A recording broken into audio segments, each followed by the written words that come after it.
clase de mañana también, porque mañana tengo un compromiso en el rectorado, no voy a poder llegar a tiempo. Así que mañana no voy a estar, la clase de mañana la vamos a hacer hoy día, nos vamos a quedar un ratito más. Mañana no podría dictar, ¿ya? Entonces mañana tendrían libre, la clase de mañana la voy a hacer hoy día. El día lunes van a tener clase con la doctora Yarrique, ya el delegado le di los teléfonos, etcétera, los correos para que se comuniquen. El día lunes tienen clase con la doctora Yarrique sobre enzimas, el día martes conmigo, el día miércoles enzimas, el día jueves enzimas y el día viernes también termina ya el primer capítulo que es proteína y enzimas, ¿ya? O sea que el tiempo está avanzando bien rápido, como te dije, espero que hayas estudiado el día de ayer como te indiqué, que ahora viene una nueva información. La siguiente, por favor. Entonces el día de ayer hablamos de lo que es un aminoácido, su característica de él, y ahora vamos a estudiar la manera como se unen los aminoácidos. El enlace se llama peptídico, es un enlace tipo amida. Se llama amida porque está reaccionando el ácido con el amino. La suma de un ácido y un amino te da una amida, eliminándose una molécula de agua. Observen con cuidado. Acá está el carboxilo, acá está el amino y la pérdida de agua. Y se une el carbono con el nitrógeno mediante un enlace covalente. Este enlace que estamos señalando se llama de tipo amida. La mejor representación del enlace está acá. ¿Por qué? Porque estoy notando que el oxígeno está en esta posición, míralo bien, hacia arriba, y el hidrógeno hacia abajo. Eso se llama una posición trans. Si el hidrógeno estuviera arriba, donde a veces lo vamos a ver en la representación, no es la más adecuada.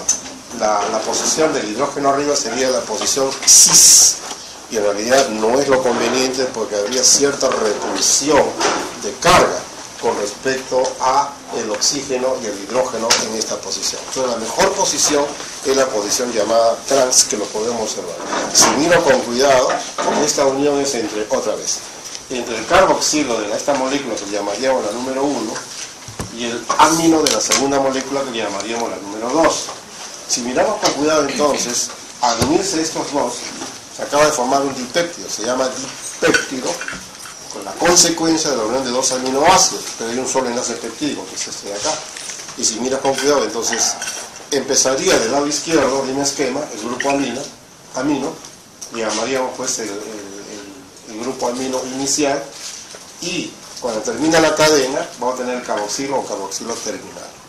Si yo le agrego uno más acá, sería un tripéptido, tetrapéptido, pentapéptido, oligopéptido, polipéptido, gran proteína. Pero así sea un péptido pequeño, una gran proteína, se inicia con amino en este lado, y en el otro extremo tendremos el carboxilo. Ahora, ¿por qué esta posición? Tendríamos que recordar lo que es un ribosoma y la manera como se unen los aminoácidos a ese nivel en la síntesis de proteína. ¿Entiendes? Entonces, a ese nivel hay dos sitios donde encajan los aminoácidos, te vas a acordar. Entonces, la reacción se da a ese nivel del ribosoma. Entonces, ahí reacciona este carboxilo con esta amino. Entonces, la posición queda determinada de esa manera. Acá te doy un ejemplito para que ubiques, ¿no? Para que ubiques el enlace peptídico. ¿Lo ubicamos? ¿Te ayudo? Acá está el enlace peptídico. ¿Se está cumpliendo el requisito? Sí, se está cumpliendo en este esquema. A veces por comodidad se lo pone acá o lo que sea, pero repito que esta es la mejor manera de representar el enlace peptídico.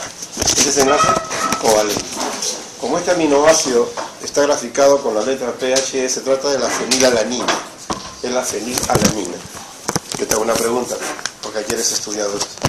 ¿Qué grupo de aminoácido es la fenilalanina por su resto que lo puedes señalar? Es un aromático perfecto. Y de acuerdo a las cargas, ¿qué es? Y como no tiene carga, será alifático. ¿Está bien? ¿Perfecto? Si tú quieres le puedes llamar hidrofóbico, habíamos mencionado. ¿Bien? Y este es un aromático. Acá tengo un grupo fenílico. Entonces acá tiene la fenilalanina. ¿Ok?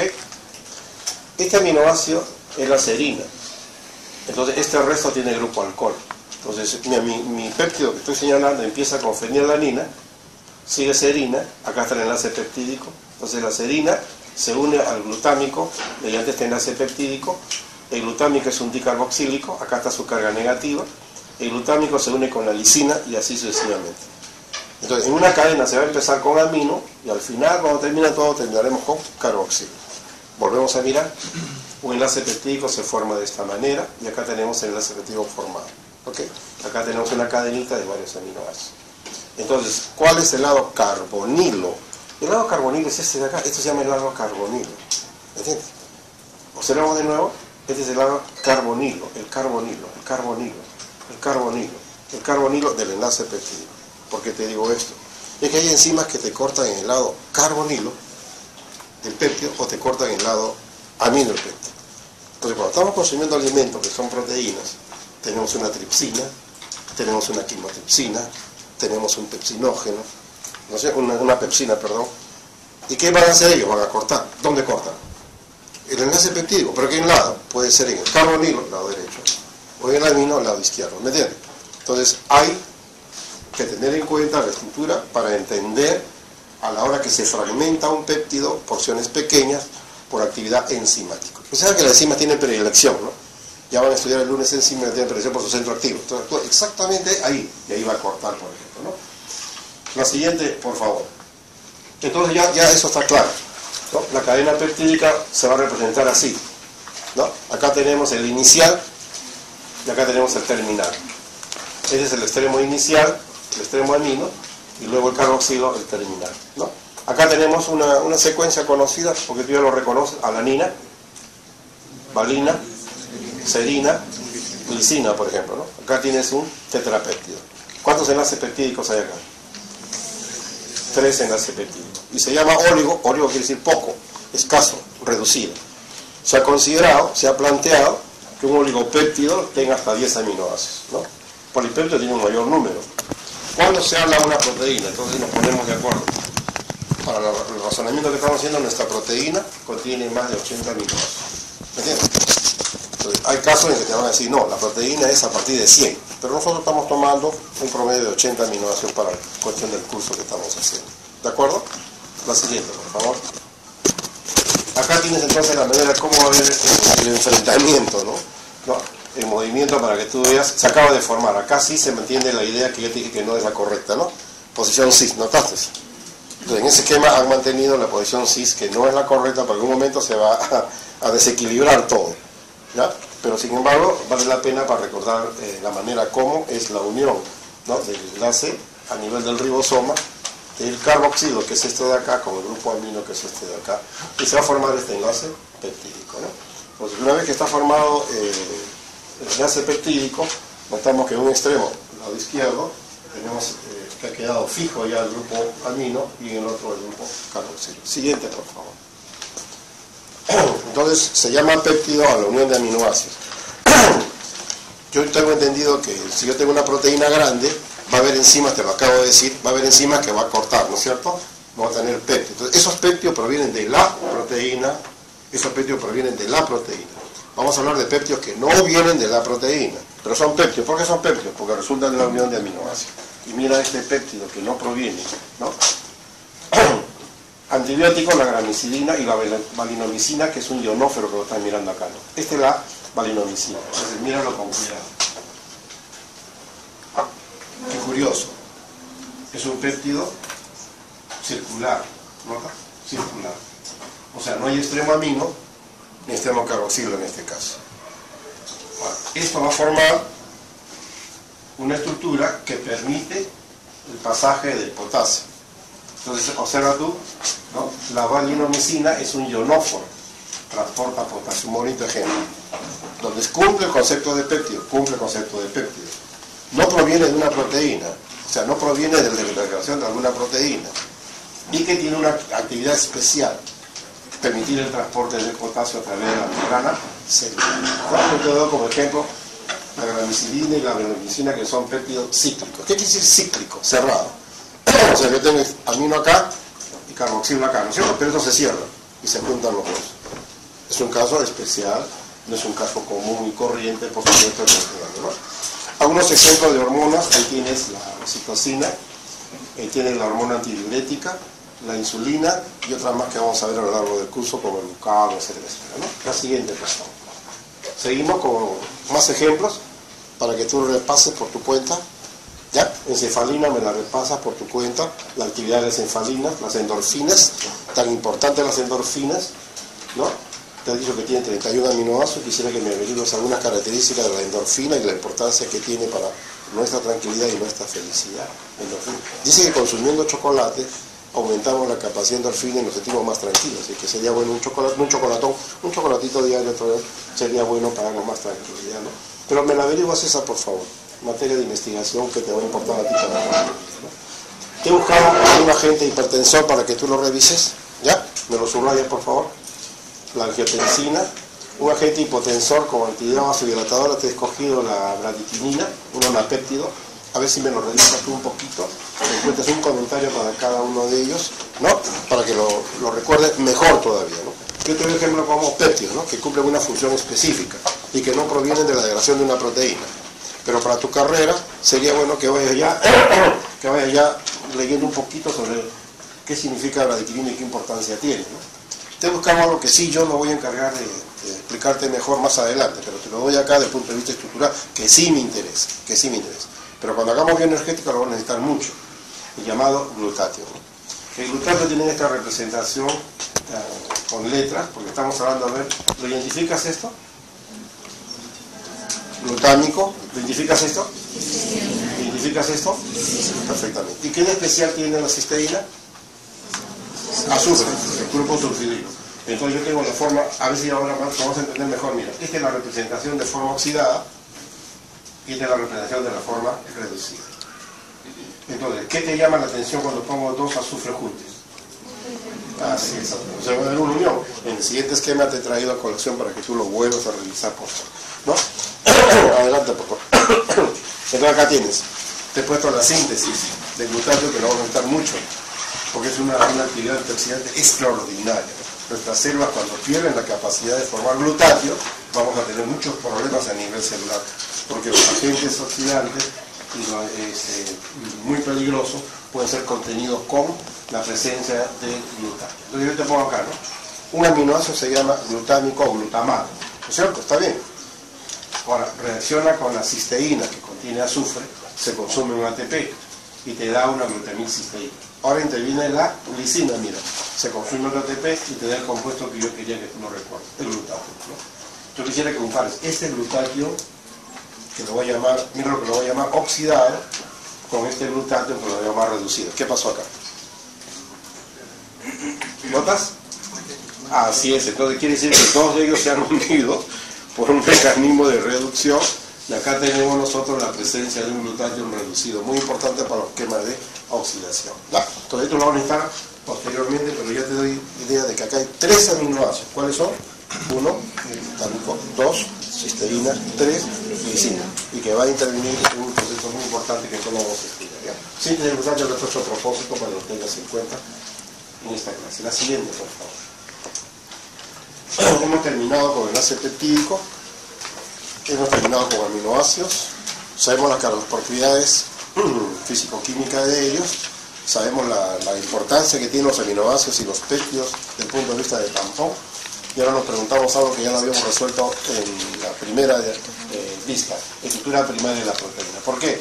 Porque acá se refiere al número y secuencia de aminoácidos que tiene pues una proteína. ¿Quién nos dirige eso? El gen, directamente. Entonces acá está pues el planteamiento bien conocido de ADN, ARN mensajero y la síntesis de proteínas.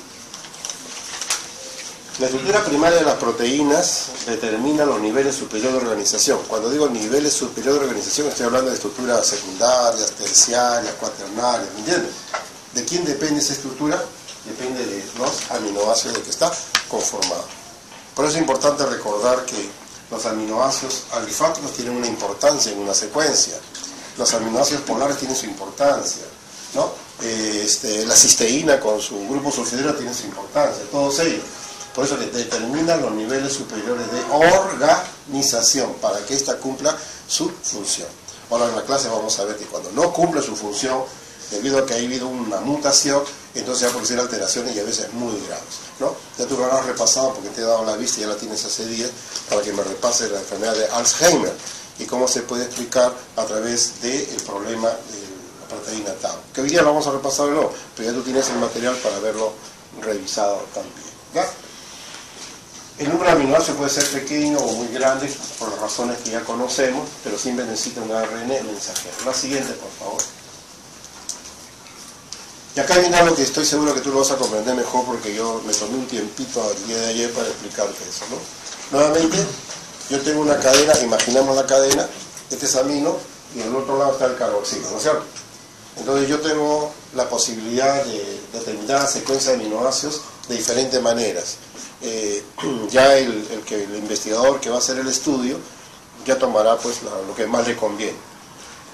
Pero ¿qué significa determinar la estructura primaria? Saber quién va primero, segundo, tercero, cuarto, quinto. Cuando abres un libro de bioquímica y ves ahí la estructura de la insulina, sabes cuál es el primer aminoácido, el número 1, el número 2, el número 3, el número 50, el número 51, ¿no? Sabes exactamente en qué posición está la cisteína con su puente disulfuro. Eso fue determinado por Sanger, yo te conté. Por tanto, se utiliza un reactivo que se conoce como reactivo de Sanger, ¿no es cierto? O también el de Edman, ¿te acuerdas que te conté? Bueno, tanto Sanger como Edman van a actuar a nivel del extremo inicial amino, ahí atrás. Pero puede existir reactivos o formas por el otro lado también. Entonces yo quería poner aquí una secuencia. Y ya cuando uno quiere hacer un trabajo, ya determina qué pasos va a seguir. Pero cuáles son, digamos, las maneras. Acá digo, ¿no? Identificación de los restos aminoterminales. ¿Me entiendes? Identificación del extremo carboxilo.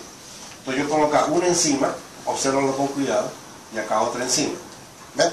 Entonces cuando yo digo aminopeptidasa, esa enzima, inmediatamente me imagino que va a empezar en el extremo amino, ¿no? Inicial, ahí comienza a cortar, ¿ves? A romper. Y va a ir separando para que puedan ser identificados.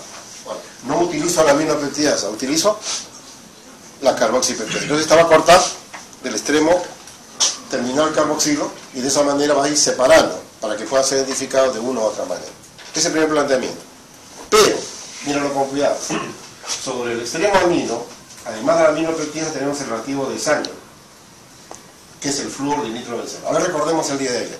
¿Qué pasaba con Sanger? Que este compuesto, flúor de nitrobenceno, tiene un grupo flúor, eso va a reaccionar con el grupo amino, el nitrógeno se incorpora, el flúor se va y queda un derivado. Y ese derivado podría ser determinado por cromatografía. Entonces Sanger encontró la posibilidad de ir separando del extremo amino hacia el extremo carboxilo. Entonces si la molécula es muy grande, entonces se puede cortar en pedazos. ¿No es cierto? Se puede cortar en pedazos. Pero siempre si tú cortas en pedazos, va a haber un extremo inicial y un extremo terminal. Entonces de esa manera, poco a poco, Sanger logró, ¿no?, tener la estructura primaria completa de la insulina. Porque es más, te dije, más efectivo. Porque esta fenilisotiocianato se une al extremo amino y forma un derivado que se separa automáticamente, quedando libre para que el reactivo pueda continuar. Entonces el otro reactivo continúa y se van separando y se identifica por cromatografía, ¿no? Tenemos el reactivo de Sanger bastante conocido, ya lo hemos mencionado, el reactivo de Edman también, y acá te he puesto otro ejemplo para que lo tengas a la mano. La hidracina reacciona con el carbono carbonilo. Tendrás que imaginarte cuál es el carbonilo del esquema anterior que te hice. Carbono carbonilo de cada resto, formando derivados, por supuesto, que van a ser fácilmente reconocidos. Pero el último no, entonces este sí puede ser identificado de una manera más rápida. Entonces ya el científico que está haciendo esto, el investigador de esto, ¿qué método va a utilizar? Le falta determinar el extremo final nada más. De repente ya para la última parte de su investigación, de repente se le ocurre usar hidracina. ¿Me entiendes? Esa es la idea, ¿no? La siguiente, por favor. Acá tienes un tripéptido. Acá está el enlace peptídico. Acá está el enlace peptídico. Carbono carbonilo está acá. Este es el reactivo que yo te lo presenté el día de ayer, el fenilisotiocianato. Mira cómo se une al extremo amino, exactamente. Y acá viene lo más importante que descubrió Edman. Míralo con cuidado. En un medio ácido que se está trabajando, mira lo que sucede. ¿Notaste? Hay un ataque nucleofílico del nitrógeno, los dos electrones del nitrógeno no pareados tienden a hacer un ataque nucleofílico. Ahora míralo con cuidado, y inmediatamente se cicla y se separa. Y eso fue un descubrimiento extraordinario, en verdad. Míralo con cuidado. Ahí está el ataque nucleofílico, ahora vas a ver. En especial acá.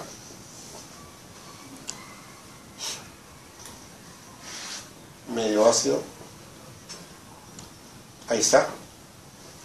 El ataque nucleofílico y la separación. Y este es el derivado que ya por cromatografía utilizando estándares de los 20 aminoácidos, se puede identificar el aminoácido que estamos descubriendo, ¿no? Por eso que el reactivo de Edman, el fenilizotiocerano, tiene tanta, pero tanta importancia, ¿no? Creo que se ha entendido cómo trabaja, ¿no? Actúa sobre el extremo amino, forma un derivado y se separa exclusivamente, ¿ya? Listo, la siguiente, por favor, creo que lo han entendido. Y acá sí, a ver si lo entiendes tú lo que hemos puesto acá. Fragmentación, claro, se va a romper, vamos a tener pedazos, pero esos pedazos, ¿cómo serían? Mírenlo con cuidado, ¿no? Yo tengo que poner acá, sí, por decir así, el extremo. Y esto me representa aminoácidos. Y esta rayita representa el enlace peptídico. Y esto me representa el enlace peptídico. Bueno, puntos así y digo, va a llegar un momento en que termina. ¿Por qué pongo? En el otro extremo, carboxilo. ¿No es cierto? Entonces, si tú miras con cuidado, observa acá la tripsina. Corta el lado carbonilo de lisina y arginina. Vamos a imaginar que en mi esquema se me ocurre poner lisina acá. ¿Me entiendes? Y se me ocurre poner arginina acá. ¿Está bien? Entonces la pregunta sería, al actuar la enzima que acabo de mencionar, esta enzima que acabo de mencionar, ¿cuántos péptidos me quedan? No, porque la enzima ¿dónde actúa? Acá, en el lado carbonilo acá. Entonces, ¿qué es un péptido? Acá el otro serían 3 péptidos que me va a quedar. O sea, se rompe ese pedazo en 3 pedazos aún más pequeños. Entonces, el aminoácido, ¿es importante recordarlo? Sí. ¿Para quién? La tripsina solamente, y acá ya pongo ya exclusividad, solamente va a cortar a nivel de la altura de lisina y arginina en el lado carbónico. Lisina y arginina. Lisina y arginina. Porque mira, ahora compara con quimotripsina. La quimotripsina corta el lado carbonilo de aminoácidos aromáticos. ¿Cuáles son? Fenilalanina es uno, triptófano es 2, ¿no es cierto? Entonces va a cortar a ese nivel. Entonces, si en lugar de lisina, arginina, porque pondría yo acá el triptófano, por decir acá fenilalanina, yo te digo, fíjate, acá tienes tu triptófano, acá tienes fenilalanina y acá tienes otros aminoácidos. Si actúa la enzima llamada quimotripsina, ¿cuántas porciones te va a dar? Entonces tenemos que buscar solamente donde está el aminoácido aromático. Ya me olvido de la lisina, ya me olvido de la arginina si estoy hablando solamente de la quimotripsina. ¿Se entendió? Hay que tener esos cuidados nada más, ¿no? Ahora mira, la pepsina, ¿no?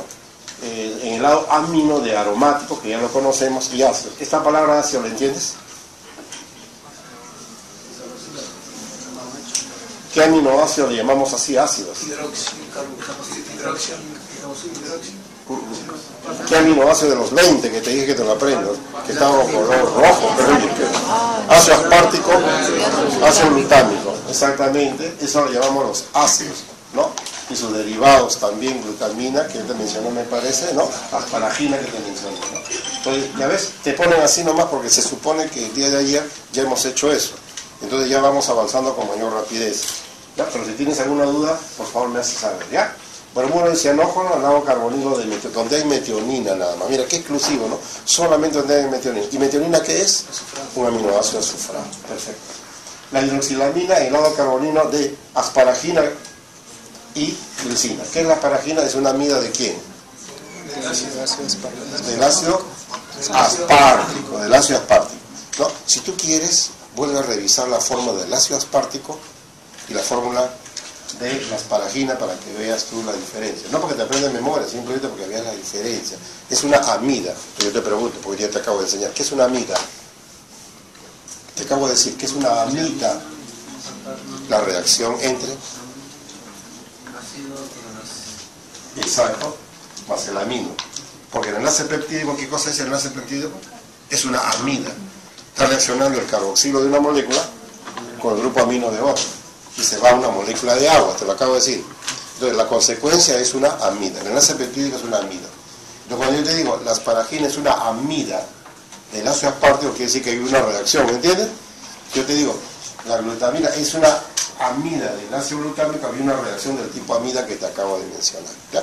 Por eso que si tú quieres tener la idea más clara, mira la fórmula para que la entiendas un poquito mejor. Sé que tienes dudas, por supuesto, ¿no? Te agregué una de proteasa estafilocócica, lado carbonilo de ácido aspartico y glutámico.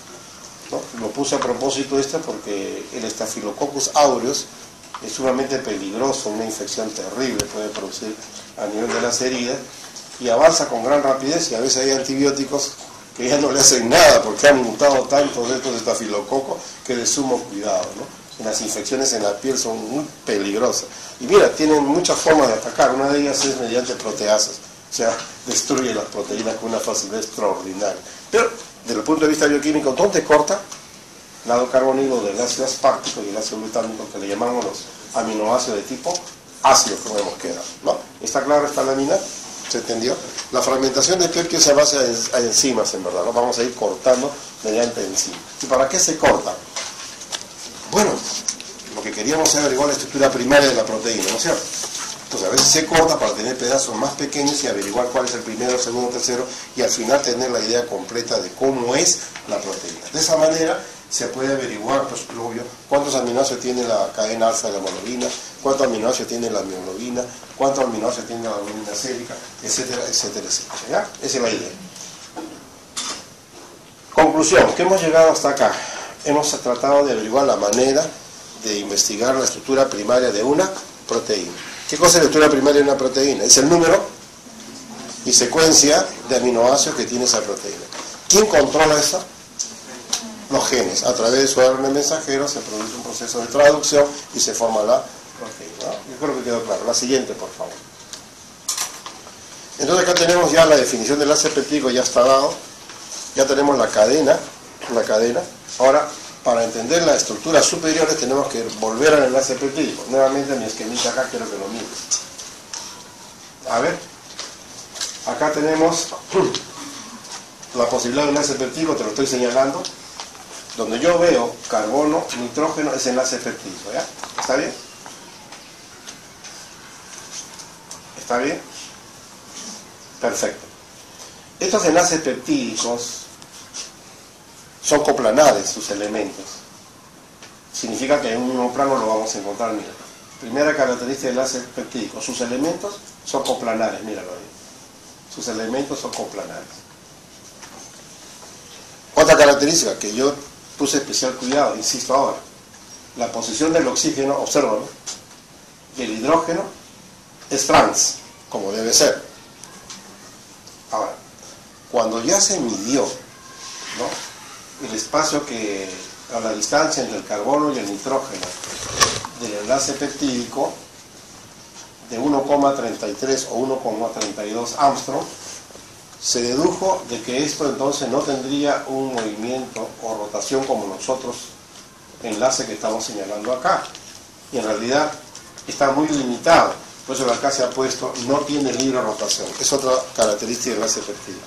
Entonces la unión carbono-nitrógeno enlace peptídico con una distancia de 1,32 Armstrong no tiene libre rotación, es otra propiedad. ¿Cuántas propiedades estamos mencionando? A ver, repasemos. Son coplanares. Grupo trans. No hay libre rotación. La distancia es de 1,32 Armstrong. Entonces, con esa distancia, ya haciendo los cálculos, etcétera, estaba entre lo que es un enlace simple y lo que es un enlace doble, ¿ya? Entre simple y doble, esa distancia.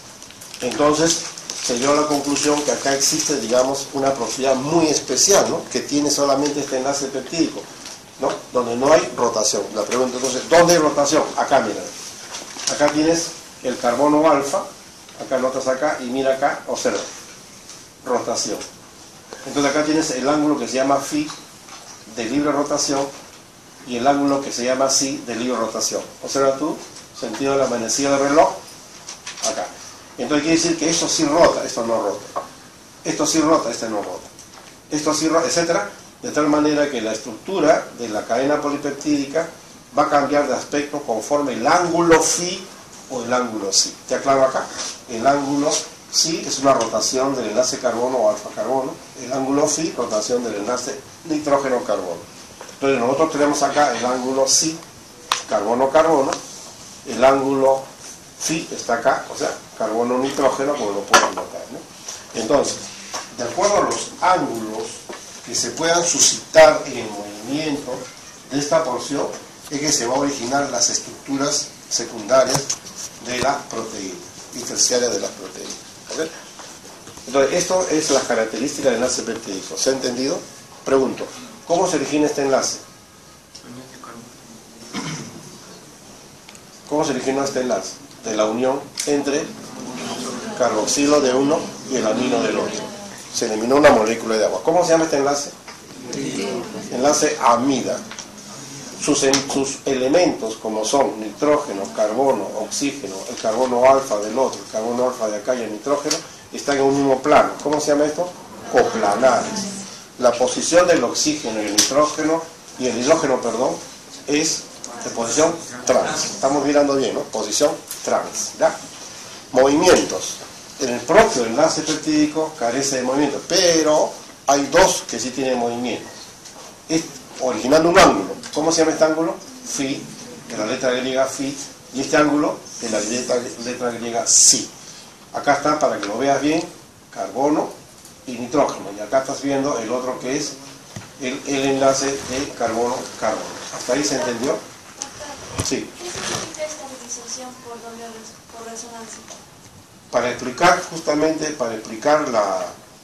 explicar el enlace peptídico se llama de resonancia, porque los electrones acá van a intercambiar entre nitrógeno y carbono, y eso le da una mayor dureza, si se puede expresar entre comillas, para evitar el libre movimiento. Entonces, para eso tratan de explicarlo por resonancia, tratan de explicar que el enlace tenga la característica de rígido y un intermedio entre simple y doble.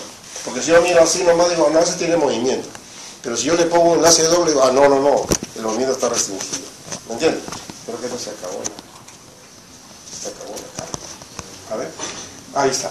Entonces, te repito, si yo miro así, para explicarles a todos también, si yo miro así, ¿no? Yo miro así, digo, pues, este enlace peptídico tiene libre rotación. Pero si yo le pusiera un enlace doble, digo, entonces está limitada su rotación. Ahora, nunca se representa enlace doble acá, nunca, pero se sobreentiende que en algún momento debe ser por resonancia, lo que explicó la preguntora. Por resonancia es doble, pero después vuelve a ser simple, vuelve a ser doble, vuelve a ser simple y no tiene libre rotación. Esa es la explicación que se está dando desde el punto de vista químico, ¿no? En cambio, en esto de acá siempre hay libre rotación, es enlace simple siempre, ¿no? Magnífico. ¿Qué más podríamos decir? Una cosita más, observa con cuidado, ¿no? Este oxígeno de acá podría establecer enlace con este hidrógeno de acá. Sí, porque esta es carga positiva y acá carga negativa. Entonces podría haber un puente de hidrógeno.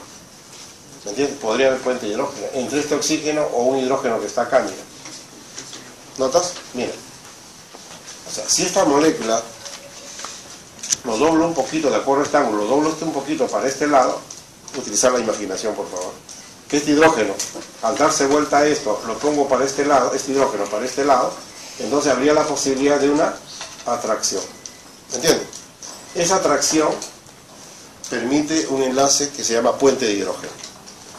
¿Me entiendes? Entonces, los enlaces peptídicos que estaban mencionados van a intervenir el oxígeno de un enlace peptídico y el hidrógeno, un enlace peptídico de una molécula que está más atrás, permite formar un puente de hidrógeno, que es un enlace débil, pero que es muy importante para la estructura, ¿no? Pero también lo podemos sacar de este esquema, ¿no? ¿Hasta ahí se entendió? Preguntas, por favor. ¿Alguna duda? Con toda confianza. ¿Está bien? La siguiente, entonces. Coplanares. Está indicando que son coplanares.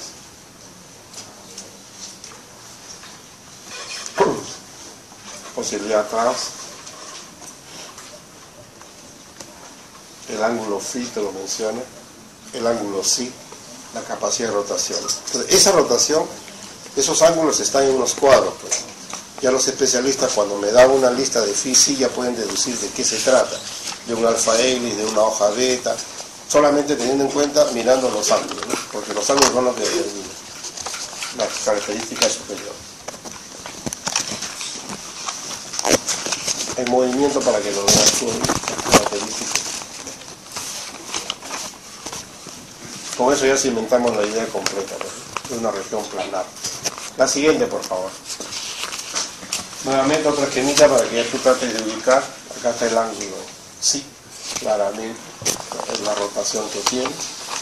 Acá está. Carbono-carbono. Acá tienes el otro ángulo. Mira, todos en un mismo plano. Y eso para, digamos, para indicarnos que esta parte es rígida, ¿no? Esta parte es rígida. Pero ya te va a dar unas características secundarias, por supuesto. La siguiente. Lo que hemos hablado ya, ¿no? La rotación de estos ángulos determina la estructura secundaria. Entonces, ¿cuáles son las periódicas que nos interesa recordar? Acá tienes, mira, el alfa hélice es uno de ellos, la hoja beta, también llamada hoja plegada, es la otra, y también se agrega el hélice del colágeno. ¿Ya? Entonces, esa es la que vamos a estudiar, ¿eh? ¿Cómo? Estructuras periódicas, que entran dentro de la estructura secundaria, ¿ya? Hélix, hoja beta, o plegada, y hélice del colágeno, ¿no? Hay configuración que no es secundaria, o sea, ni alfa ni beta. Se le llama al azar. También le llaman ovillo estadístico, random coil. La siguiente.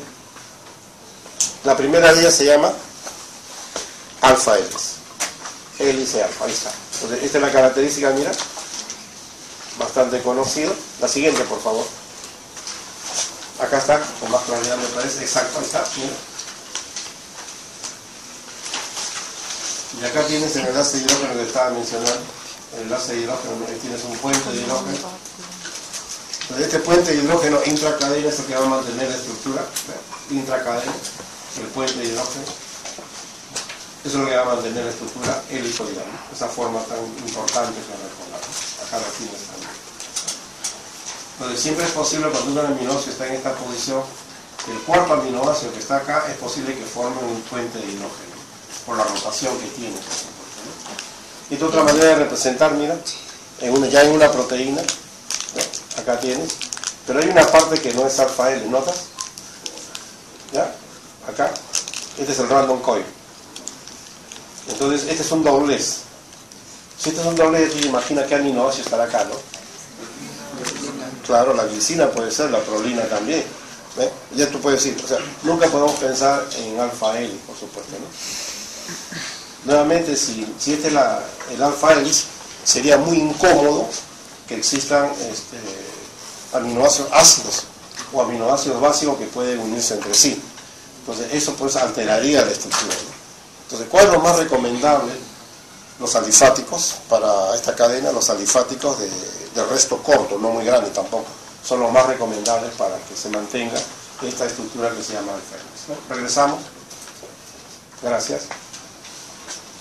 Hay una rotación del polipéptido, las cadenas laterales se orientan al exterior, se consideran 3,6 aminoácidos por cada vuelta, ¿no? Hay una distancia de 0,54 nanómetros, y esto es importante que lo recuerden bien. Cada 4 aminoácidos hay un acercamiento de enlaces peptídicos. Si se acercan 2 enlaces peptídicos ya se puede establecer un puente de hidrógeno. Y mira lo que dice acá, la estructura secundaria alfa hélice no es estable con aminoácidos polares, o sea, me estoy refiriendo a la lisina, a la arginina, al ácido asparquico, al ácido glutánico. Por resto muy grande, me estoy refiriendo a la leucina, a la isoleucina, que tiene un resto muy grande. Conclusión, de acá podríamos deducir que una estructura alfa hélice muy estable está formado por alifáticos de cadena corta, son los que van a mantener mucho más estable esa cadena, ¿no? ¿La prolina interrumpe la estructura? Claro, porque no va a formar nunca enlace de hidrógeno, ¿entiendes? Y no tiene libertad de giro. Interfieren los puentes de hidrógeno, por supuesto que sí. Entonces, pues, a una pregunta, ¿qué aminoácidos alteran el alfa hélice? ¿Qué aminoácidos alterarían la estructura que mencionada? Decimos nosotros los ácidos, porque tienen carga, o básicos, porque tienen carga. La prolina, ¿no? También va a interrumpir, etcétera, ¿no? Entonces hay maneras de poder hacer deducciones, claro que sí. La siguiente, ya lo hemos visto. A ver, la siguiente. La hoja plegada, la hoja B también a la izquierda, ¿no? Le llaman en zigzag, míralo con cuidado. Acá tenemos el enlace peptídico, el oxígeno y el hidrógeno. ¿no? Acá tenemos otro enlace peptídico y así. Pero si esta es una cadena plegada, acá tenemos la otra cadena plegada, entre las dos se van a unir, observa con cuidado, mediante puentes de hidrógeno. Entonces, en el alfa hélix, ¿no? la unión es intracadena, en la hoja beta la unión es intercadena, entre las cadenas, ¿puedes notarlo? Entre las cadenas, ¿no? Entonces tienes acá pues ya la característica de que, igual que en el alfa hélix, ¿qué aminoácidos la van a alterar, no? ¿Qué aminoácidos no van a permitir que se mantenga pues esta estructura? Los polares, ¿no? Van a romperse, ahí se rompe, la estructura se cierra, ¿entiendes? Los aminoácidos que hemos mencionado, que esto menciona acá, ¿no? Forma de zigzag, en sentido paralelo o antiparalelo. Este último, el antiparalelo, es el más común. Se mantiene por fuentes, es decir, cuando yo digo, de repente no te vas a confundir. Cuando yo digo paralelo, esta es la representación, ¿no es cierto? Este es paralelo. Este es paralelo, ¿no? Entonces este es nitrógeno, carboxilo, nitrógeno, carboxilo, ¿no?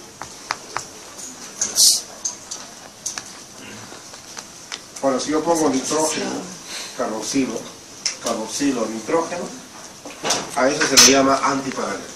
¿Bien? Y lo más frecuente es encontrar el antiparalelo en la estructura de la hoja. ¿Ya? Entonces acá tenemos, en este esquema tenemos una cadena, acá tenemos otra, acá podría haber otra y acá otra, y hacer la estructura cada vez más compleja, ¿no? Entonces subrayo esto. ¿Cómo se mantiene? Por puente de hidrógeno, por enlace de hidrógeno. Intercadena, en alfa es intracadena. Es propio, dice acá, es propio de las proteínas fibrosas. Entonces dame ejemplo de fibrosa para poner acá como ejemplos. La queratina, el colágeno son fibrosas, estamos completamente de acuerdo, ¿no? También aparecen proteínas globulares como la mioglobina, en proteínas globulares como la albúmina sérica, perdón. Las cadenas laterales se sitúan alternativamente hacia arriba y hacia abajo. R es lateral, ¿no es cierto? R es lateral. Y lo puede ver en el gráfico también, ¿no? Pierden estabilidad con los polares, ya los conoce cuáles son, con los restos muy grandes. ¿Cuál te dije que tiene restos muy grandes que obstaculizaría la estructura? La leucina y la isoleucina tienen restos muy grandes, ¿no? Los aminoácidos no permiten estructura. ¿Cuáles son los aminoácidos? Ya hemos hablado. La prolina y un derivado de la hidroxiprolina que se encuentra en el colágeno, ¿no? En especial. La siguiente, por favor. Otro esquemita, ya con más claridad, mira. Ahí tienen los puentes de hidrógeno, claramente. Puentes de hidrógeno. Los restos siempre están para este lado y para este lado. Los restos. Y estos son los puentes de hidrógeno que mantienen. Ya tienes una representación esquemática, así es como se representa el alfa hélix. Y cuando vemos una flecha, vendría a ser la hoja beta, ¿no? Acá tienes hoja beta, acá también tienes hoja beta, ¿no? Hoja plegada, que la vamos a estudiar en las proteínas de estructura terciaria también. Y en la cuaternaria también lo vamos a encontrar, ¿no? La siguiente. Bueno, ahí tienes pues las representaciones donde encontramos alfa queratina, en la piel, en el cabello, en la uña. Acá tienes el cabello en crecimiento para que lo veas tú con más claridad. Ahí tenemos alfa queratina, ¿no? Y acá tienes un esquema muy bonito en el cual puedes ver tú cómo se forman las fibrillas, ¿no? Cómo se unen. Mira, acá está el alfa hélix, este es el alfa hélix. Cómo esta alfa hélix se van a unir para formar una microfibrilla, a su vez unos microtúbulos, y hace cada vez más complejo. Entonces, si nosotros hablamos de la queratina, estamos hablando, a ese nivel estamos hablando de estructura cuaternaria. ¿Por qué? Porque son varias cadenas que se están juntando para formar una microfibrilla, ya eso es cuaternario. Pero el concepto de hoja plegada es concepto de estructura secundaria. ¿Me entiendes? El concepto de estructura secundaria. Linus Pauling lo descubrió y le dio el nombre de hoja beta. Ahora, pero si la proteína es fibrosa, mayormente tiene o alfa hélix o tiene hoja beta. Pero esa proteína fibrosa comúnmente tiene varias. Entonces es cuaternaria, la estructura cuaternaria. En este momento ya es cuaternaria. Acá es secundaria, en este esquema, este es secundario. Pero cuando se juntan esta y forman una microfibrilla, eso ya es cuaternario. Eso ya es cuaternario. ¿Me entiendes? Acá tenemos en la uña también. En la uña existe gran cantidad de queratina, ¿no? Tiene un crecimiento continuo, por supuesto. Tiene una renovación constante. Hay células que están produciendo la proteína llamada queratina. Entonces las células están trabajando intensamente para formar queratina, para la uña, para el cabello, etcétera, etcétera, ¿no? La siguiente. Y algo especial de secundaria es el colágeno, ¿no? Es una proteína muy abundante, mira. Esta proteína está distribuida en diferentes tejidos, es muy abundante, ¿no? Es la proteína que más abunda en el organismo, el colágeno. Pero curiosamente, obsérvalo con cuidado, tiene glicina en un porcentaje bien alto, el 33% de glicina, que es un aminoácido pequeño con un resto de hidrógeno, ¿no? Tiene prolina, un gran porcentaje de prolina, mira, 10%. Y es curioso, cada 3 residuos hay glicina, ¿no? El tropocolágeno es la manera, es el momento en que 3 fibras se unen, 3 polipéptidos se unen. Entonces cada polipéptido tiene una forma de hélice retorcida y los 3 se van a unir para formar un tropocolágeno. A su vez los tropocolágenos se van a unir mediante enlaces covalentes para formar el colágeno. Y ya el colágeno sería una estructura cuaternaria. ¿Me entiendes? Hay puentes de hidrógeno entre las cadenas que mantienen su característica y hay enlaces covalentes subrayados entre las moléculas del tropocolágeno para formar el colágeno. O sea, un colágeno bien formadito quiere decir que los tropocolágenos se han unido a través de lisina. Si hay una lisina en esta molécula y una lisina modificada en esta molécula, se pueden unir. Entonces es un buen colágeno, quiere decir que los dientes van a estar en buena posición, las arterias van a estar bien confeccionadas, los pulmones lo mismo, la piel también. Pero si un colágeno no está bien formado, entonces la piel puede sufrir alteraciones, ¿no? Las estructuras de las articulaciones van a sufrir si un colágeno no está bien formado, ¿no? Entonces, cuando hay alteraciones genéticas de formación del colágeno, aparecen esas enfermedades en las cuales, digamos, vamos a recordarlo, ¿no? De falla del colágeno, que explicarían los diferentes síndromes que vamos a ver entre un momentito, ¿no? Aclarado lo que es el colágeno, es una proteína compleja en verdad, ¿no? Forma fibras, eso es cierto, pero la primera cadena, que tiene una estructura más o menos, digamos, retorcida sobre su eje, contiene abundante glicina, contiene abundante prolina, porque no, así nomás no hay prolina con facilidad, incluso la hidroxiprolina, no está escrito acá, también se presenta ahí, ¿no? La siguiente, por favor. Acá tienen las cadenas. Ahí están las 3 cadenas que se están uniendo por puentes de hidrógeno. Acá hay otro esquema que viene de acá, son 3 cadenas. Mira esta eje retorcido acá, que no es un alfa hélix, notas, no es un alfa hélix. En el alfa hélix hay que considerar que cada vuelta tiene una distancia de 0,54 nanómetros, ¿no? Cada vuelta tiene una distancia. Y que si acá hay un puente de hidrógeno excedente, este aminoácido y el cuarto aminoácido que está más abajo, que da la vuelta, ese es un alfa hélix. Acá no es un alfa hélix, ¿no? Pero sí es retorcido sobre su eje. Y la pregunta es, ¿por qué no habría alfa hélix acá? Porque tiene mucha glicina, ¿han notado? Gran cantidad de glicina, entonces no es posible que haya un alfa hélix, pero es retorcido sobre su eje. Y sí es posible que se puedan unir 3 cadenas. ¿Cómo se llama esta molécula? Dime. Te ayuda entonces. Acá tienes una fibra, acá tienes la segunda y la tercera. Las 3 forman el tropocolágeno. Cuando este tropocolágeno se une a otro tropocolágeno, y este a otro tropocolágeno, y este a otro, ahí ya tenemos el colágeno. ¿Okay? Esa es la idea que quisiera que quede marcada. ¿Ya? Entonces, si hay una falla genética en la estructura de acá, entonces quiere decir que ya la conformación se va a alterar completamente. La siguiente. Esta es la célula. Esta célula se llama fibroblasto. Entonces se sintetiza el colágeno, ¿no? Entonces se supone que en los ribosomas se va a sintetizar la fibra que estamos mencionando, el colágeno, con el 33% de glicina, con el 10% de prolina, etcétera, etcétera. Lo que hemos acabado acá está. Cuando hay 3 de ellas se unen para formar pues, el tropocolágeno, ¿no? Bueno, esto se va a empaquetar ¿dónde? A nivel de Golgi. ¿Te acuerdas de eso? Se empaqueta para un proceso de exocitosis, se va a eliminar al espacio extracelular, ¿no? Ahora, acá he hecho un esquemita para que recuerden lo que estaba diciendo, ¿no? Entonces, mira cómo se van uniendo acá, ¿no? Los tropocolágenos se van uniendo acá para formar fibras, ¿no? Hasta que forman una fibrilla del colágeno. Acá, en este esquema muy bonito que le he traído a colación es para que vean las dimensiones, miren, de 10 a 300 nanómetros, una fibrilla de colágeno. Ahora, a su vez la fibrilla se junta para formar una fibra de colágeno. Y estamos hablando de 0.5 a 3 micras ya, ¿no? Mira la complejidad, ¿no? Entonces, cuando hay una alteración a este nivel, pues todo eso va a estar alterado, obviamente, ¿no? La fibra del colágeno. ¿Pero qué célula la forma? Los fibroblastos. ¿Dónde lo forman? En sus ribosomas. Gracias a un ARN mensajero se forma la cadena que estamos mencionando. Hay una parte que se va a eliminar, por supuesto, que no es factible, que son los extremos. Pero después ya se forma la fibrilla y microfibrilla. La siguiente, por favor. Para que te acuerdes tú, que esto lo he estudiado en histología, ¿sí ustedes acá? ¿Me observan?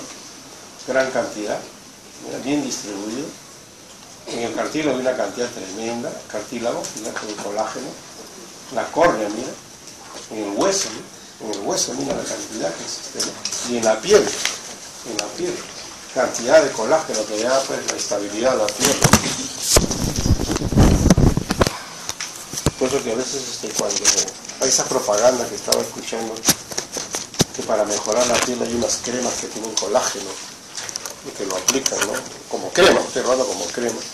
Entonces pues yo le veo la imposibilidad de creer esas cosas, pues, con una proteína tan grande. ¿He visto la cantidad de aminoácidos que tiene? ¿Cómo puede penetrar la piel, ¿no? Para entrar donde se le es pura mentira, ¿no? Pura mentira. La normalidad en su síntesis, ahora viene lo importante. La estructura produce que un aneurisma aórtico, ¿no? La aorta puede romperse, una propensión a fracturas, en los huesos estoy hablando, se rompe con facilidad, con un pequeño golpe. La artritis, que es una enfermedad autoinmune. El síndrome de Ehlers-Danlos, donde la piel se estira completamente, ¿no? La osteogénesis imperfecta, que los huesos se rompen con facilidad. Este de nacimiento, carácter genético. El escorbuto, sí sería bueno aclararlo, ¿no?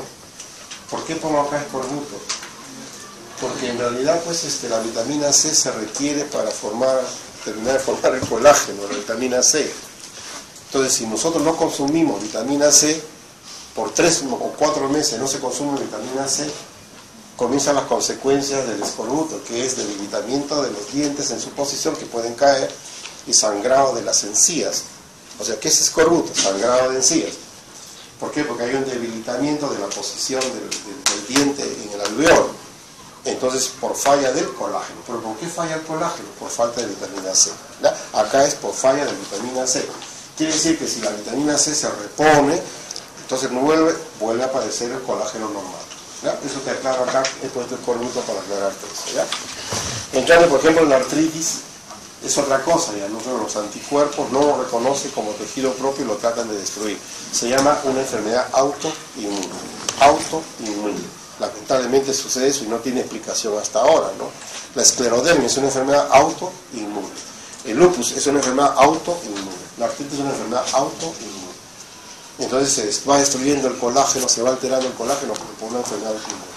No hay todavía una explicación y los tratamientos, pues usted sabe que son bien difíciles para cada una de esas enfermedades, ¿no? La siguiente, por favor. Mira cómo se estira acá, ¿no? Se estira completamente. Mencionan que el famoso violinista Paganini tenía esta enfermedad, por lo cual su dedo se estiraba con facilidad para tocar con tanta forma maravillosa. Bueno, eso dicen, ¿no? No sé si era cierto. La siguiente. A ver, para que me revises esto, se llama osteogénesis imperfecta, ¿no? Entonces acá hay unas fracturas constantes en los huesos, las articulaciones se alteran tremendamente, se altera todo su crecimiento del pequeño, salvo terrible, ¿no? Me revisas, por favor, todo lo que puedas averiguar de osteogénesis imperfecta, que es para tu sapiencia. La siguiente, te traigo también para que me revise la artritis reumatoide como enfermedad autoinmune, y que yo lo mencione porque estoy hablando de colágeno, y alteraciones del colágeno explica este gran problema de las articulaciones y las inflamaciones que se pueden dar a nivel de las articulaciones diartrósicas, en especial como en este caso, ¿no? Artritis reumatoide también. La siguiente, en la esclerodermia, que es una enfermedad autoinmune terrible, en la cual pues se van encogiendo, si se puede emplear esa palabra, diferentes órganos, ¿no? Porque sabe que el esófago se va reduciendo, el estómago se va reduciendo, los pulmones se van reduciendo y la vida pues es un poco difícil. O sea, acá tienes una manera de hacer un diagnóstico, ¿no? Cuando se pierde pues la característica y está muy estirado esto, hay que sospechar de que probablemente se trate de una esclerodermia. Mira cómo quedan esos nudillos, ¿no? Claramente blanquecinos acá, ¿no? La esclerodermia, entonces, es otro ejemplo que he puesto yo a colación de alteraciones del colágeno, ¿no? Mira cómo pierden la movilidad por completo, ¿no? Los dedos en pinza, manos en pinza, queda una enfermedad terrible. La esclerodermia. La siguiente. Otra enfermedad autoinmune, que se hace diagnóstico observando a la persona en la cara, ¿no? Observa tú en forma de una mariposa, este eczema que notas acá. Si mira las alteraciones que puede haber, ¿no? Los riñones se alteran por lupus, una enfermedad autoinmune. Como el colágeno está metido en todos los tejidos, en realidad hay alteraciones, y algunas resaltan más que otras, por supuesto, ¿no? El lupus eritematoso, la manera de hacer un diagnóstico, por ejemplo, ¿no? La falta de circulación explica el fenómeno de Raynaud a este nivel, la falta de circulación, ¿no? Por supuesto. La siguiente. Hablamos de estructura secundaria, el alfa hélix y la hoja beta, secundaria. Pero mira el término que estamos poniendo acá, estructura super secundaria, super secundaria. Entonces acá hay que encontrar algo especial dentro de la misma molécula, algo particular dentro de la misma molécula, de la misma proteína. Tiene algunas porciones especiales y se le ha dado nombres como hélice, girohélice, una de ellas. La cremallera de leucina es la otra. Los dedos de zinc. Pues la proteína es una proteína grande, etc. Pero tiene una parte que se llama dedo de zinc. La proteína es una molécula grande, pero tiene una parte que se llama cremallera de leucina. Tiene una parte que se llama la mano EF. O sea, es una molécula grande, pero tiene una porción que le dan el nombre de la mano EF, por ejemplo. O le llaman la hélice girohélice. Hélice girohélice, también se le llama, ¿no? ¿Me entienden la idea? Las estructuras supersecundarias están dentro de la cadena, pero que tienen alguna función. En especial, en proteínas que están uniéndose al ADN. En especial, estas estructuras se encuentran en proteínas que están relacionadas con el ADN, fundamentalmente, ¿no? ¿Se entendió la explicación? Entonces, esto está dentro de la molécula grande, dentro de la terciaria, está dentro de la molécula, pero cumple con alguna función. La siguiente, por favor. Acá tienes un ejemplito. Acá tienes el término en proteínas que interactúan con el ADN. Hélice, girohélice, ¿no? Un hélice, girohélice, por ejemplo, ¿no? Puede haber una cremallera de leucina, o sea, dos hélices alfa que interaccionan mediante cadenas laterales de leucina. Tiene que haber leucina en las cadenas laterales necesariamente para que pueda haber una interacción. Tiene que haber una interacción, ¿entiendes? También son proteínas que interaccionan con el ADN. En su mecanismo de regulación de la actividad génica intervienen estas estructuras supersecundarias. La siguiente. Con el dedo de zinc lo mismo, míralo con cuidado, ¿no? Este es el ADN, esta es una parte de una proteína, acá la proteína es mucho más grande, esta es una parte que se llama, pues, el dedo de zinc. Y acá tienes por qué se llama dedo de zinc, mira cómo incorpora el zinc. Se une a las cisteínas, que son 2, y la histidina, que son 2. Y acá tienes el llamado dedo de zinc. Mira esa forma, dedo de zinc. Dedo de zinc. Y esto interactúa con el ADN para dirigir su actividad, ¿no? Presente en proteínas de unión al ADN. Ayudan a regular la transcripción. Mira, ayudan a regular la transcripción. ¿Ya? ¿Qué cosa es la transcripción? Entonces, ayudan a regular esa transcripción para formar los ARN. ¿Ya? Tanto un ARN mensajero, transferencia, ribosomal. El ion zinc se mantiene entre un par de hebras beta y una hélice alfa mediante un par de residuos de cisteína, lubico, histidina, lubico acá. Acá tienes el dedo de zinc.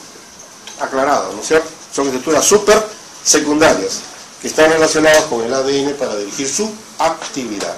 Forma parte de una estructura más compleja o estructura terciaria. La siguiente. Lo mismo, la mano F forma parte también, ¿no? Hay, digamos, una característica acá, sí, el calcio. O sea, esta característica de estructura supersecundaria es para permitir que se una el ion calcio. ¿No? Por eso que en la calmodulina que contiene calcio es muy importante, y la troponina C que tiene muy importancia a nivel muscular, ¿no? Acá en la troponina C existe esta estructura que por la forma que tiene le han dado la mano EF, ¿no? Esta es la estructura, ¿ok? Y el calcio se va a unir a esta estructura. Entonces la forma tan especial que tiene es para poder captar calcio. En la calmodulina, ¿no? Se encuentran varios manos EF, lo mismo que la troponina C, para poder capturar el calcio y cumplir su función. La siguiente. Y entramos a terciario. Entonces, para esto tenemos que repasar qué hemos hecho. ¿Qué cosa es primaria? La secuencia, el número de aminoácidos que tiene una proteína. Está determinado directamente por actividad de los genes, la estructura primaria. Siempre que hablamos de primaria, un número determinado de aminoácidos, por supuesto. Y cuando queremos determinar la estructura primaria, utilizamos reactivos. ¿Cuáles son los reactivos que actúan en el extremo amino? Sanger y Eldon, que te mencioné. ¿Cuál es la enzima que actúa en el extremo amino? La aminopeptidasa. ¿Cuál es la enzima que actúa en el grupo carboxilo, en el extremo carboxilo?